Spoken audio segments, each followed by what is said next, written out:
안녕하세요. 책 읽기 좋은 날 여운입니다. 한국인의 사망 원인 1위를 기록하고 있는 것은 바로 암인데요. 신규 암 발생자 수는 매년 지속적으로 늘어나고 있습니다. 고령화 시대에 누구도 자유로울 수 없는 암의 가장 주요한 원인은 바로 노화입니다. 80세까지 산다면 30% 넘는 확률로 거의 3명에 1명꼴로 암에 걸린다고 볼 수 있습니다. 건강검진을 통해 조기 진단을 하는 게 중요하지만 그 전에 올바른 식습관과 생활습관으로 암을 예방하는 것이 근본적인 방법입니다. 이것만 해도 암 발병률을 크게 줄일 수 있기 때문입니다. 오늘 소개할 책은 무엇을 먹는지가 암의 유무를 결정한다. 습관은 암도 멈추게 한다. 이 책은 각종 나쁜 습관에서 비롯된 암의 유형을 살펴보고 적절한 치료 및 예방 지식을 알려주고 있는데요. 특히 암에 결정적인 영향을 미치는 식습관과 누구라도 암의 위험에서 자유로울 수 없는 환경적 요인에 대해 심도 있게 다루고 있습니다. 오늘은 암을 예방하기 위해 반드시 멀리해야 할 음식들, 그리고 일상에 스며있는 발암물질 등 우리가 꼭 피해야 될 음식과 생활 습관에 대해 알아보겠습니다. 오늘도 책 읽기 좋은 날과 함께 좋은 시간 보내세요.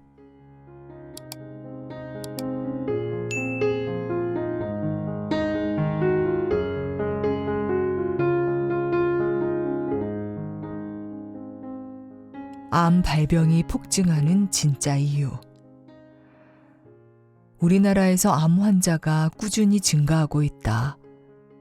보건복지부에 따르면 2021년 신규 암 발생자 수는 27만 7,523명으로 2020년 대비 2만 7,002명, 10.8% 증가했다.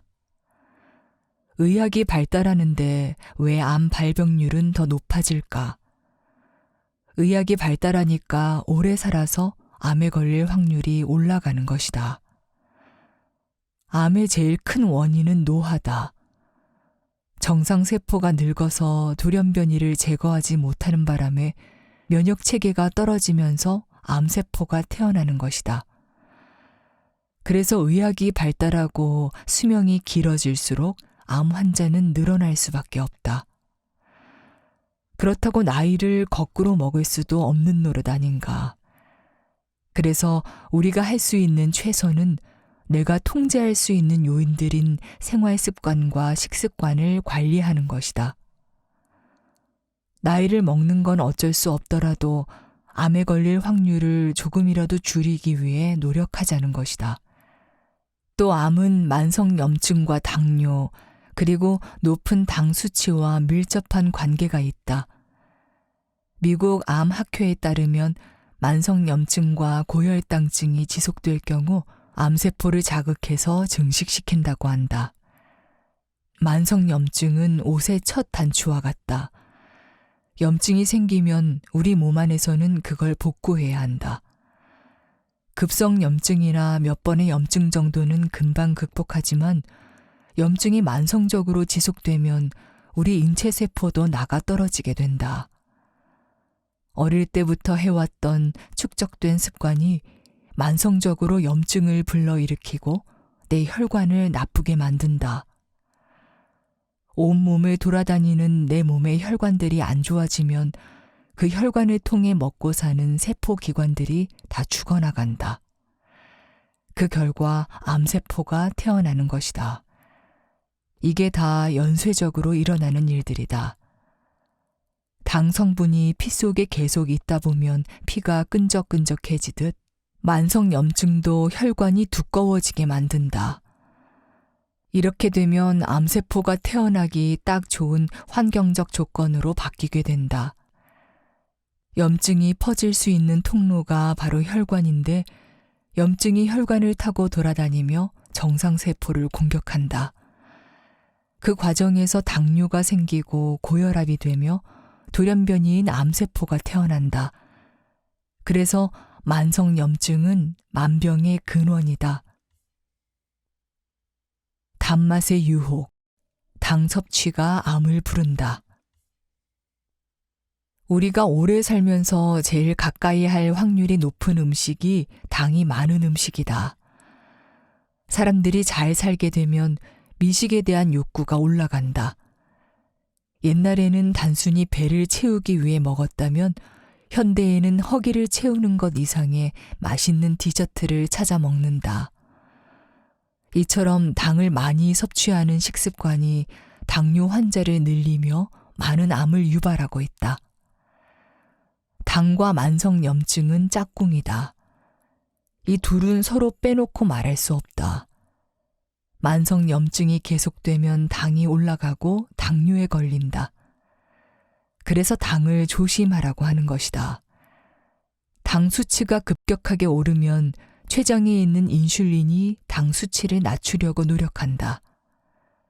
그런데도 당이 계속 들어오면 췌장이 지쳐서 나가 떨어진다. 그 결과 인슐린 저항성이 계속되다 보면 당뇨가 되고 조금만 먹어도 혈당 조절이 안 된다. 그러면 혈관 자체에 손상을 입어서 혈관이 닫히는 상황이 되고 그러다 보면 우리 몸 안에서 미세한 모세 혈관부터 망가지기 시작한다.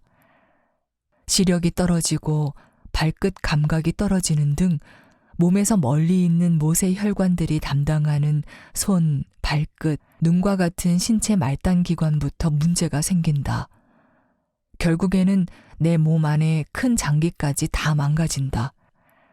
액상과당은 인위적으로 만든 당으로 과일 주스나 탄산음료, 이온 음료에 많이 들어가 있다. 액상과당이 들어간 음료는 혈당 수치를 굉장히 많이 올리기 때문에 음료수는 안 마시는 게 좋다. 그냥 물이 가장 좋다. 하루에 물 한 잔도 안 마시는 사람이 있는데 물을 너무 안 마시면 혈액이 걸쭉해진다. 혈액이 걸쭉해지는 것 자체가 혈관에 상처를 주는 것이다. 그렇기 때문에 물을 챙겨서 마시는 습관을 가지는 게 좋다.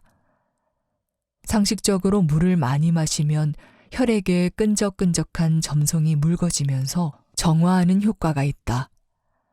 그렇다고 물을 과도하게 마셔도 세포가 불어터지면서 삼투압 조절작용 저하로 이어지므로 좋지 않다. 적당한 물의 양은 하루 1.5에서 2리터다. 암이 싫어하는 환경을 만들자.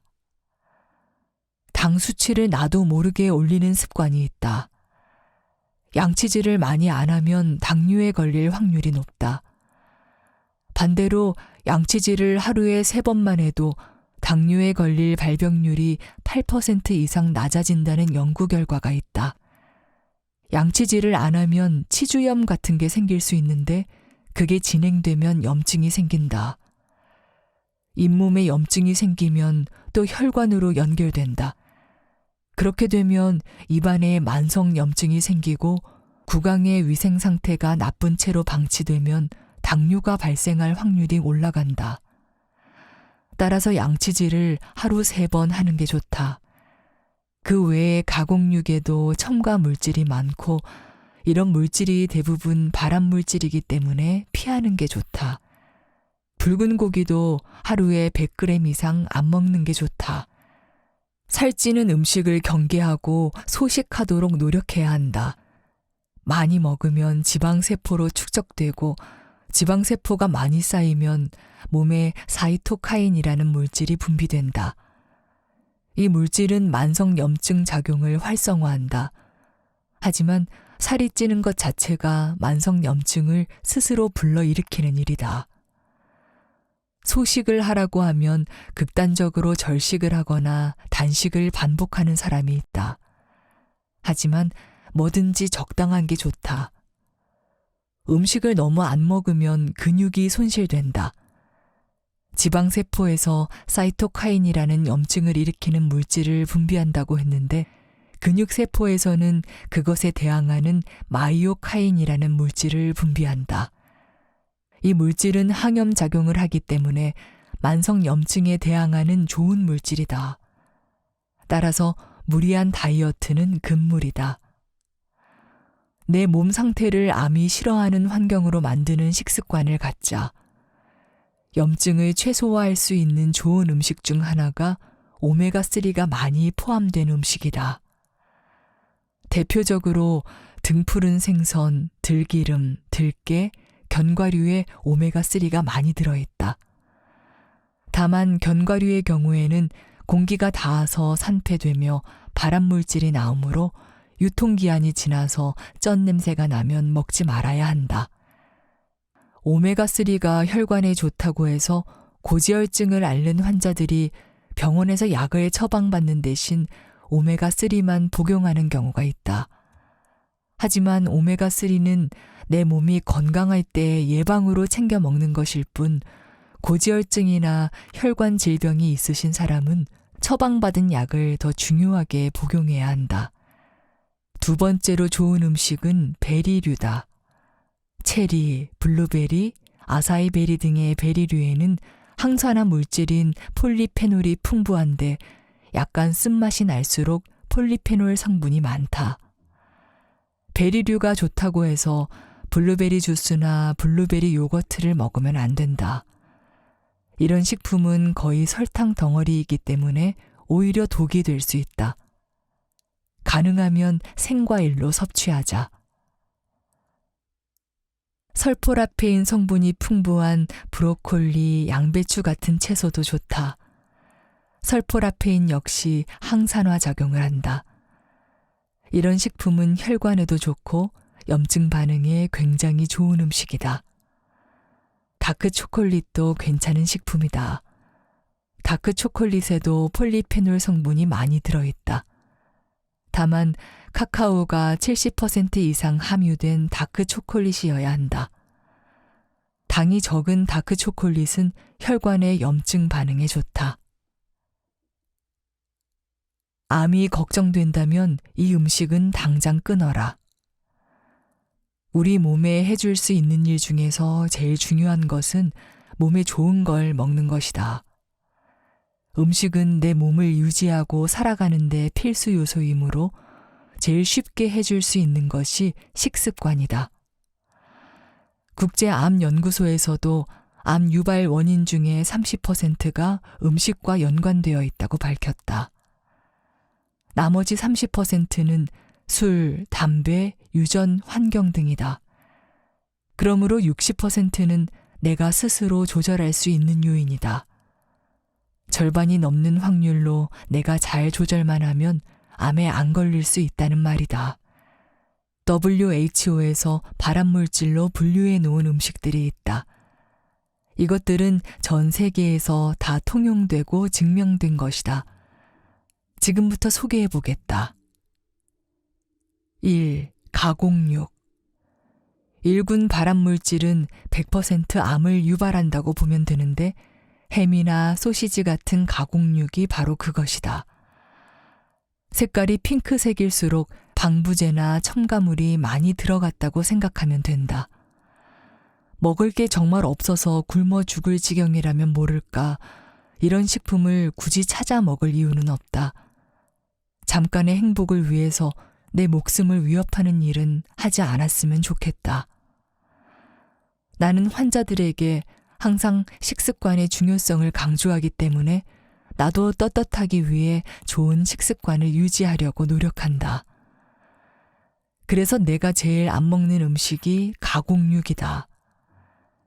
명절이 되면 가공육이 든 선물 세트를 많이 하는데 집 창고에 그대로 쌓여 있다. 우리나라 사람들이 좋아하는 부대찌개에는 온갖 종류의 가공육이 다 들어가기 때문에 한때 부대찌개를 좋아하던 나는 이 또한 과감히 끊었다. 부대찌개는 나트륨 농도가 높은 것도 문제다. 명절 선물을 계획하고 있다면 스팸은 장바구니에서 빼면 좋겠다. 2. 젓갈. 젓갈도 위험한 음식이다. 우리나라 사람들이 젓갈을 참 좋아하기 때문에 슬픈 소식일 수 있다. 그러나 오해하지 말자. 젓갈 자체는 죄가 없다. 다만 젓갈을 추출해서 가공하는 과정에 들어가는 첨가물이 문제다. 옛날 우리 조상들이 자연 물질만으로 젓갈을 만들었을 때는 문제가 없었을 것이다. 그런데 요즘에는 공장에서 가공하면서 방부제 같은 게 많이 들어가기 때문에 문제가 된다. 그래서 만약 젓갈을 진짜 먹고 싶다면 성분명을 한번 보길 바란다. 식품 첨가물의 개수가 많을수록 발암물질이 많구나라고 생각하면 된다. 반대로 식품 첨가물의 개수가 적으면 이 제품은 그래도 괜찮은 젓갈이구나라고 생각하고 비싸더라도 차라리 그런 젓갈을 사는 게 좋을 것이다. 나트륨 함량이 높은 음식은 짜기 때문에 밥을 많이 먹게 되는 것도 문제다. 특히 흰 밥은 단당류다 보니 혈당이 너무 높아지는 역효과가 생긴다. 스팸과 흰 밥의 궁합이 좋다고 생각할지 모르겠지만 우리 몸에서 보면 최악의 궁합이다. 3. 민물회. 민물회도 조심하자. 민물고기에는 기생충이 많기 때문이다. 민물은 기생충이 살아남기 좋은 환경이라서 바닷고기와 달리 민물고기는 기생충 덩어리라고 해도 과언이 아니다. 간 디스토마라는 걸 들어봤을 것이다. 다른 말로 간 흡충증인데 이 기생충이 우리 몸속에 들어가면 담관이나 간에 기생한다. 이것은 CT를 보다 보면 드물지 않게 찾아볼 수 있는데 기생충이 기생하는 담관이 쫙 늘어져 있다. 간 디스토마가 담관암과 관련이 있다는 것은 증명된 사실이다. 뭐든지 익혀서 먹으면 안전하다. 그래서 바다회를 제외하고는 반드시 익혀서 먹으라고 권한다. 민물 낚시를 해서 회를 쳐서 먹는 사람들이 있는데 정말 위험한 행동이다. 반드시 끓여서 매운탕으로 먹길 바란다. 안 그러면 기생충을 그냥 생으로 먹는 것이라고 봐도 무방하다.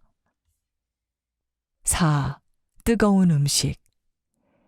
이군 발암물질은 다시 EA와 EB 그룹으로 나뉜다. EA 그룹은 인체 실험은 안 했지만 동물 실험에서 증명된 것으로 50%는 암에 영향을 미친다고 보면 된다. EB 그룹은 동물 실험에도 아직은 증명은 안 됐지만 30% 정도로 암에 영향을 미친다고 본다. EA 그룹 발암물질에는 65도 이상의 뜨거운 음식이 있다. 우리나라 사람들이 뜨거운 음식을 좋아하는데 뜨거운 것 자체가 발암물질이다. 뜨거운 국물을 그냥 마시면 식도 점막을 파괴하므로 식도암에 걸리기 쉽다. 5. 튀긴 음식. 튀긴 음식도 EA 그룹 발암물질로 꼽히므로 멀리하자. 호프집에 가면 뻥튀기나 튀김을 많이 먹는다. 그런 음식은 계속 손이 가서 많이 먹게 된다. 그런데 튀긴 음식에는 트랜스 지방이 들어있다. 트랜스 지방은 우리 몸에 들어오면 혈관 속에 축적된다. 그래서 혈관이 막히면 세포들이 산소를 공급받지 못해 죽어나간다. 혈액순환이 원활하게 안 돼서 심혈관계 질환도 걸리기 쉽다. 그래서 시중의 식품에는 트랜스 지방이 의무적으로 표시되어 있다. 6. 술. 우리나라가 음주 문화에 관대한 게 굉장히 심각한 문제다. 2018년에 란셋이라는 의학학술지는 술에 대해서 한 잔도 안전하지 않다. 제일 안전한 것은 0잔이다 라고 했다. 엄밀히 말하면 술은 입도 대면 안 된다. 프렌치 패러독스라고 해서 프랑스 사람들은 와인을 그렇게 많이 마시는데 심혈관계 질환이나 사망률이 낮다는 말이 있다. 적포도주를 많이 마셔서 프랑스 사람들이 건강하다는 설이 돌았지만 이건 사실이 아닌 것으로 판명됐다. 프랑스 사람들이 적포도주를 많이 마시긴 하지만 알고 봤더니 채소를 정말 많이 먹어서 알코올의 부정적인 영향이 상쇄된 것으로 드러났다. 그러니까 술은 술이었던 것이다. 와인 한 잔은 괜찮다는 말도 사실이 아니다. 7. 당이 많은 음식. 설탕이 들어간 음료수와 음식은 독이라고 생각해야 한다. 요즘 탕후루처럼 단 것이 너무 많다. 어릴 때부터 단 것을 많이 먹으면 그 맛에 둔감해진다. 그래서 예전에 먹었던 것보다 더 단 걸 먹어야 하고 그러다 보면 만성적으로 고혈당이 된다. 그러면 우리 피가 당이 높은 상태로 유지되어 염증 상태로 이어진다. 만성 염증 상태로 이어지면 장기적으로 봤을 때 암과 연관이 된다. 암이 먼저냐 고혈당이 먼저냐라는 말이 나올 정도로 암과 당은 때려야 뗄 수 없는 관계다. 일상에 스며 있는 발암물질. 우리가 흔히 말하는 발암물질은 보통 다 최근에 알려진 연구 결과다. 그렇다 보니 그동안 일상생활에서 위험성을 모른 채 노출되어 온 발암물질이 많다. 내가 제일 좋아하는 음료가 커피인데 커피도 발암물질과 관련이 있다. 커피 자체가 발암물질이라는 게 아니라 어떤 용기에 담아서 마시느냐에 따라서 발암물질을 흡입할 수 있다. 많은 사람이 카페에서 일회용 플라스틱 컵에 커피를 마신다. 그런데 바로 여기에 문제점이 있다. 일회용 플라스틱 컵에는 발암물질로 등록된 안티몬, 포름알데히드, 아세트알데히드 등이 포함되어 있다. 이런 물질들은 보통 주변 온도가 올라가거나 자외선을 쐰다거나 장기간 보관할 때 더 많이 나온다고 한다. 그 외에도 일회용 플라스틱 컵에는 미세 플라스틱 또는 나노 플라스틱이 많이 들어있다. 일회용 플라스틱 컵 하나에 900억 개의 나노 플라스틱이 들어있다. 그래서 내가 아이스 아메리카노를 테이크아웃해서 마시면 그 순간 몇백억 개의 나노 플라스틱을 같이 마시는 게 된다. 플라스틱은 100년 동안 안 썩는다는데 그 플라스틱이 우리 몸 안에 농축되면 중금속처럼 나쁘다. 이게 축적되다 보면 어떻게 신경계를 교란할지 알 수가 없다. 돌연변이 유전자들이 생기고 그것 때문에 암 발병률도 올라가는 기전이 될 수 있다. 어떤 사람은 난 플라스틱 컵에 안 마시고 종이컵에 뜨거운 아메리카노를 마시는데 라고 할 수 있다. 그런데 그건 더 문제가 된다. 종이컵에도 특수 코팅이 되어 있고 여기에도 국제암연구소에 등록된 발암물질이 들어있다. 종이컵에 실온 상태의 물만 마셔도 나노 플라스틱이 3조 개 넘게 나온다고 한다. 심지어 100도에 가까운 뜨거운 물을 부어 마신다면 5조 개가 넘는 나노 플라스틱이 나온다. 그래서 종이컵이나 일회용 플라스틱 용기는 지구를 위해서도 내 몸을 위해서도 피하는 게 좋다. 텀블러를 이용하면 환경뿐 아니라 내 몸에도 좋다. 컵라면 용기도 마찬가지다. 뜨거운 물을 붓는 순간 용기에 함유된 발암물질이 다 녹아서 나온다고 보면 된다. 커피숍에서 주는 종이 빨대에서도 마찬가지로 미세 플라스틱이 나온다고 보면 된다. 또 플라스틱 반찬통에서도 나노 플라스틱이 스며 나온다. 반찬통은 주로 냉장고에 넣어두어서 온도는 낮으니까 그나마 낫지만 온도가 올라갈수록 자외선에 노출될수록 몸에 나쁜 물질이 나온다. 따라서 플라스틱에 든 생수를 사놓는 경우 유통기한이 지나면 마시지 말길 바란다. 시간이 지날수록 생수병에서 나노 플라스틱 같은 발암물질이 계속 새어나온다. 그리고 갓난아기가 있는 집에서 생수병으로 분유를 만드는 경우가 있는데 이 또한 좋지 않다. 생수병은 오랫동안 두고 마시는 게 아니다. 나는 생수를 사 마실 때 제조 일자를 봐서 제일 최근에 제조된 것을 사 마신다. 최근 제조된 생수일수록 조금이라도 나노 플라스틱이 적게 들었기 때문이다. 그리고 물을 다 마시지 않았더라도 오래 들고 다니지 않고 버린다. 제일 좋은 건 웬만하면 플라스틱을 사용하지 않는 것이다.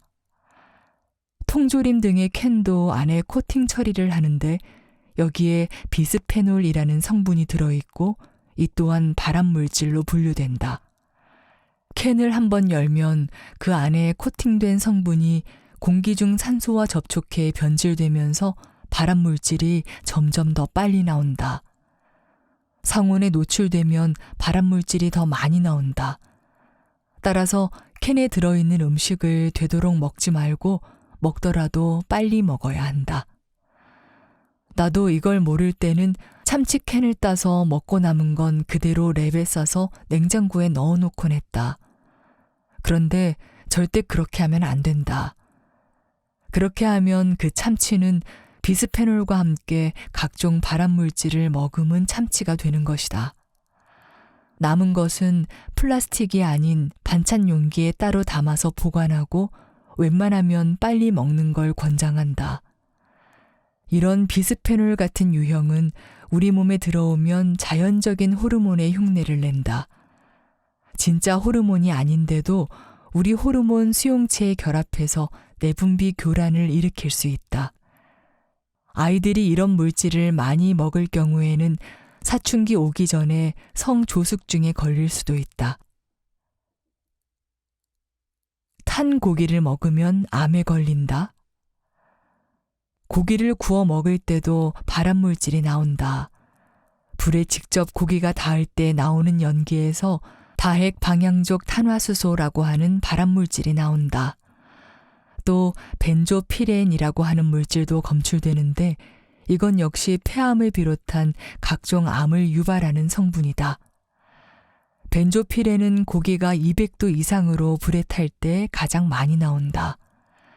집에서 프라이팬에 고기를 구울 때는 180도 이상으로 잘 올라가지 않는다.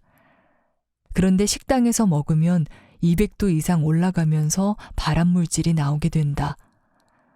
고기를 구워 먹을 때 탄 부분을 먹으면 암에 걸린다는 말을 들어봤을 것이다. 그래서 탄 부분은 정성껏 잘라서 먹는 사람이 많다. 그런데 탄 부분 외에도 그냥 고기에 연기가 닿으면 발암물질이 나온다고 보면 된다. 탄 부분을 아무리 제거해도 그 고기는 발암물질이 많이 배어있는 고기다. 그리고 그 연기는 우리가 마시는 것 외에 피부로도 흡수된다.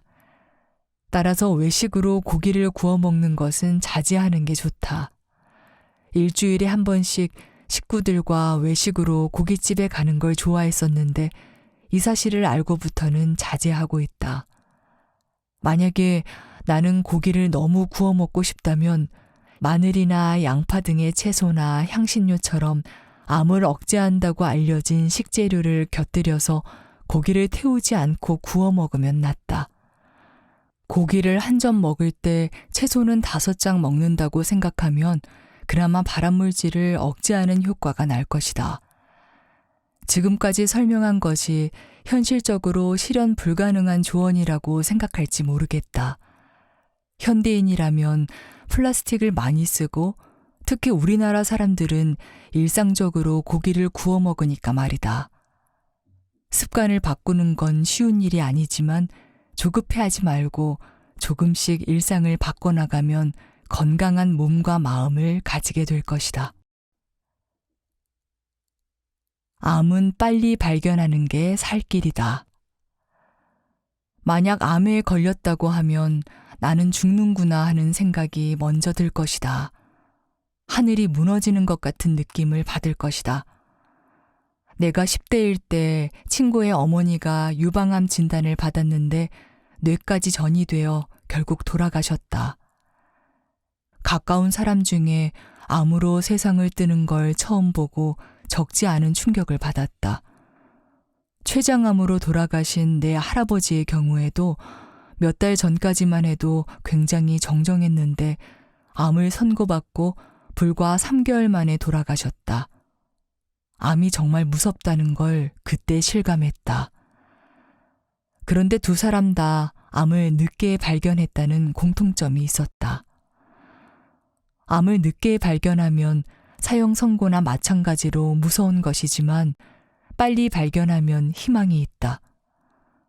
더군다나 현대에는 의학이 발달해서 초기에 발견할수록 암도 당뇨나 고혈압 같은 만성 질환처럼 잘 관리하면 얼마든지 이겨낼 수 있다. 암은 굉장히 교활해서 숙주인 인간에게 들키지 않도록 조용히 자란다. 그래서 초기에는 증상을 일으키지 않고 나중에 암세포가 주체할 수 없을 정도로 커졌을 때 어쩔 수 없이 증상이 나타난다. 이때도 암 자체의 증상이 아니라 암세포가 주변 장기를 차지해서 그 장기에 문제가 생겼기 때문에 증상이 나타나는 것이다. 거의 모든 암을 통틀어 약간 진행됐을 때 나타나는 증상은 체중이 떨어진다는 것이다. 왜냐하면 우리가 먹는 음식의 영양분이 족족 암세포로 가기 때문이다. 암세포가 자기 몸집을 불리는데 영양분을 사용한다. 예를 들어 암세포는 당을 아주 좋아한다. 우리가 먹는 음식에는 당 성분이 많기 때문에 그것을 먹으면 내 몸으로 갈 영양분이 암세포를 키우는 데 가게 된다. 그래서 살이 많이 빠지는 증상이 나타난다. 또 다른 증상은 피로다. 이상하게 요즘 너무 피곤하다면 내가 병에 걸리지 않았는지 의심해 볼 필요가 있다. 그 외에 그냥 통증도 중요한 증상이다. 예를 들어 복부 쪽에 암세포가 생기고 커지면 복부 안의 신경이나 혈관을 눌러서 기분 나쁜 통증이 발생할 수 있다. 이러한 증상은 비특이적이며 암세포가 많이 커졌을 때 나타나기 때문에 이런 증상이 생겼을 때는 이미 병이 많이 진행되었을 수도 있다. 그래서 증상조차 없을 때 평소에 건강하다고 느낄 때 검사를 받아보는 게 정말 중요하다. 무슨 암에 걸리면 어떤 증상이 나타나는지 찾아보는 경우가 많은데 그런 증상이 나타났을 때는 이미 늦었을 수 있다. 암을 초기에 발견하려면 의학의 힘을 빌려야 하고 그래서 건강검진이 굉장히 중요하다. 건강한데 왜 내가 검사를 받아야 해? 라는 생각을 바꿔야 한다. 가랑비 옷 젖듯이 스스로 병드는 것을 잘 모를 수 있다. 나는 굉장히 즐겁게 잘 생활하고 있지만 나도 모르게 암세포가 자라고 있을 수 있다. 그렇다고 과도하게 걱정할 필요는 없지만 건강할수록 건강검진을 받아야 한다. 내 체력이 받쳐줄 때 아직 작은 암세포를 발견해서 치료하면 문제가 쉽게 풀리기 때문이다. 담배꽁초의 작은 불씨 하나는 탁 떨어졌을 때 밟으면 바로 꺼지지 않는가. 나는 그 정도를 암 연기라고 생각한다. 그런데 그걸 가만히 내버려 두면 불씨가 점점 커져서 방 하나를 다 태우고 집을 다 태우고 아파트 전체를 태울 수도 있다. 기하급수적으로 피해가 늘어난다. 그러니까 암을 불씨라고 생각하고 작은 불씨일 때 빨리 잡고 그 전에 불씨 자체가 안 생기게 예방을 해야 한다. 결국 암은 빨리 발견하는 것만이 살 길이다. 나도 암에 안 걸리는 게 목표가 아니라 연기 이전에 발견하는 것을 목표로 살고 있다. 과거에 암이 걸렸던 적이 있는 사람도 연기나 일기에 발견되면 여생 동안 전이나 재발이 발생하는 경우는 거의 보지 못했다. 암은 이렇게 재발한다. 암과의 싸움이 힘든 이유는 현대의학으로 볼 수 없는 숨은 암세포가 있기 때문이다. CT나 초음파로도 안 보이는 작은 암세포를 미세암이라고 한다. 수술과 치료를 하면 대부분의 암세포는 죽지만 미세암이 몸속 어딘가에 숨어 있을 수 있다. 그게 재발 또는 전이로 나타나게 된다. 암세포가 10억 개 정도 있으면 콩알 정도 사이즈라고 말하며 이 정도부터 보통 CT나 초음파에서 보인다. 엄청나게 많은 암세포가 쌓였는데도 콩알 크기라니 미세암이라면 얼마나 작겠는가. 그러니까 5년을 생존했다 하더라도 미세암은 방심하면 안 된다. 때로는 방사선이나 항암 치료를 거치면서 암세포가 동면하듯 동면 상태에 빠지기도 한다. 그러다 치료가 끝나고 환자도 식단 관리에 해이해질 무렵 암이 좋아하는 환경이 조성되면 암세포가 다시 깨어날 준비를 한다.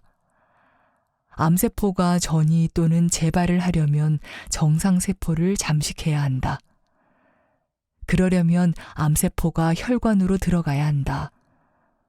따라서 암세포는 신생혈관이라는 새로운 혈관을 만들어내서 그걸 발판 삼아 다시 피어난다. 그래서 암에 걸리고 치료 경과가 좋아도 방심할 수가 없다. 완치되는 경우가 많고 5년 생존율이 굉장히 많이 올라가긴 했지만 여전히 치료가 어려운 경우도 있다. 재발과 전이가 잘 되는 것으로 알려진 암에는 혈액암이 있다. 혈액암은 말 그대로 암세포가 피를 타고 다니면서 발생하는 암이기 때문에 재발과 전이가 상대적으로 더 잘 발생한다. 고형 장기암 중에서는 폐암과 유방암 그리고 대장암이 재발과 전이 가능성이 큰 편이다. 또한 처음 암 진단 시 암세포가 2에서 3cm 이상으로 크다면 재발과 전이 확률이 올라간다. 암세포의 분화도도 재발과 전이에 영향을 끼친다. 분화란 완성된 상태를 말한다.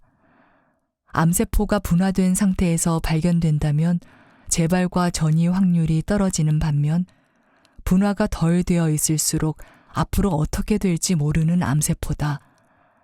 그러니까 분화가 덜 된 암일수록 재발과 전이율이 올라가는 것이다. 암세포의 증식과 성장 속도는 세포 하나하나가 다 다르기 때문에 같은 암이라도 다른 양상을 띨 수 있다. 암 생존율이 높아졌다고 해도 두려운 암이 바로 췌장암이다. 췌장암은 생존율이 15.2%밖에 안 돼서 암 중에서도 생존율이 가장 낮다고 할 수 있다. 반면 유방암 같은 경우에는 생존율이 98%에 달한다. 위암도 78%, 대장암도 74% 정도로 생존율이 높다. 간암의 경우에는 38.7% 정도로 생존율이 높지는 않다. 간암도 전이와 재발이 잘 되는 암으로 알려져 있으며 치료가 까다롭다. 그래서 5년 동안 암이 전이되거나 재발하지 않았더라도 미세암이 언제 어디서 도사리고 있을지 모르기 때문에 꾸준히 관리해야 한다. 5년 동안 전이나 재발이 일어나지 않았다면 그래도 안전하다고 생각할 수 있다. 최소 2년 동안 재발과 전이가 없어야 완치에 훌쩍 다가갈 수 있다고 본다. 한번 암에 걸렸던 사람은 전이나 재발에 대한 걱정을 달고 살게 된다. 다 나은 줄 알고 일상으로 돌아가 열심히 살고 의사가 시키는 대로 잘했는데도 재발하는 경우 굉장히 낙담하고 절망할 수 있다. 내가 무슨 죄를 지었기에 라고 자책하는 환자를 보면 참 안타깝다. 그건 절대 본인 탓이 아니라고 말해주고 싶다. 자책이나 스트레스는 날려버리고 다시 치료하면서 할 수 있는 일을 해야 한다. 암을 예방하는 3가지 방법. 이제 암은 유전이 전부가 아니라는 걸 알고 한시름 놓았을 것이다. 그런데 여기서 끝이 아니라 이제부터 시작이다. 유전이 아니라면 암의 발병은 많은 부분 내 손에 달려있다. 그러니까 내 운명은 내가 만든다고 생각해야 한다. 유전과 같이 내가 어떻게 할 수 없는 상황에 대해 원망하거나 걱정할 시간에 몸에 좋은 행동을 하는 게 훨씬 낫다. 내가 컨트롤할 수 없는 것에는 미련을 버리고 내가 컨트롤할 수 있는 부분에 집중하길 바란다. 암에 유전의 영향이 크게 없다는 말은 암을 예방할 수 있다는 뜻이 된다. 그럼 어떻게 예방할 수 있을까? 그 답은 3가지다. 올바른 식습관과 생활습관, 그리고 건강검진이다. 건강검진만 잘해도 조기에 암을 발견해서 충분히 극복할 수 있다. 그런데 건강검진만 한다고 해서 능사는 아니다. 초석이 잘 깔려 있어야 그 위에 집을 튼튼하게 짓는 것처럼 기본적으로 내 몸을 잘 돌봐야 한다. 몸에 좋은 것을 잘 먹어야 하며 혈당 관리를 잘해야 만성염증을 줄일 수 있다. 잠을 잘 자는 것도 중요하다. 잠을 잘 자야 내 몸의 모든 세포가 건강하게 일할 준비를 할 수 있고 면역 세포들이 일을 잘 할 수 있다. 규칙적인 운동과 함께 기본적인 생활 습관을 건강하게 가꾸는 것도 필요하다. 암은 결국 내가 먹는 것과 내 몸에 행하는 모든 것에서 비롯된다. 암에 걸렸다가 치료를 끝내고 감옥에서 풀려난 느낌이라면서 그동안 못 먹었던 음식을 마음껏 먹는 사람도 있는데 그렇게 하면 암세포가 좋아하는 환경을 다시 만들어주는 셈이다. 그렇다고 완전히 금지하라고 말하지는 않겠지만 먹고 싶은 게 있더라도 절반만 먹고 참으라고 말한다. 운동도 중요하다. 운동을 해야 내 몸이 건강한 면역력을 갖출 수 있기 때문이다. 전쟁에 나가기 전에 아무리 중무장을 해도 총 하나 들 수 없으면 어떻게 이기겠는가. 운동을 해서 기초 체력을 만들어야 내 몸이 암과 싸울 수 있다. 하나 더 주의할 점은 스트레스다.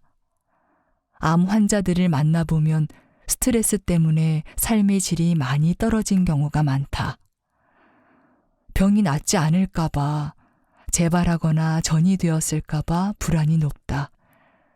또 뭘 하나 먹어도 몸에 안 좋을까봐 전전긍긍하면서 스트레스를 받는다. 그런데 스트레스를 많이 받으면 스트레스 호르몬 지수가 확 올라가고 그러면 면역세포의 기능이 떨어진다. 이로 인해 암세포가 다시 우세해지는 환경이 될 수 있다. 그래서 과도한 스트레스는 금물이다. 스트레스를 안 받는다는 건 어려운 일이긴 하지만 사실 마음먹기에 달려있다. 명상도 좋고 앞서 말한 운동도 좋다. 스트레스를 푸는 자기만의 방법을 찾아보길 바란다. 혹시 재발이나 전이가 됐다고 하더라도 그게 내 잘못은 아니다. 그 암세포가 가진 고유의 특징 때문에 그럴 가능성이 크다. 다만 피해를 줄이려면 역시 빨리 발견하는 게 가장 좋다. 그리고 재발과 전이를 막는 방법은 결국 암이 발생하는 것 자체를 막는 방법과 같다. 암이 싫어하는 환경을 내 몸에 조성해줘야 한다. 암이 싫어하는 음식들로 잘 먹고 운동을 해서 내 몸을 철옹성같이 튼튼하게 만들자. 과도한 스트레스를 받지 않도록 마인드 컨트롤을 하자. 더불어 동반해야 할 것이 건강검진이다. 하루하루 내가 3가지를 잘 지키고 있는지 돌아보며 즐겁게 생활하길 바란다.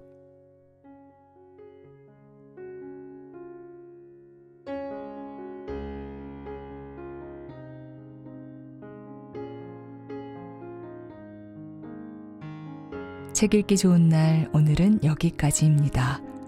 안온하고 포근한 시간 보내세요.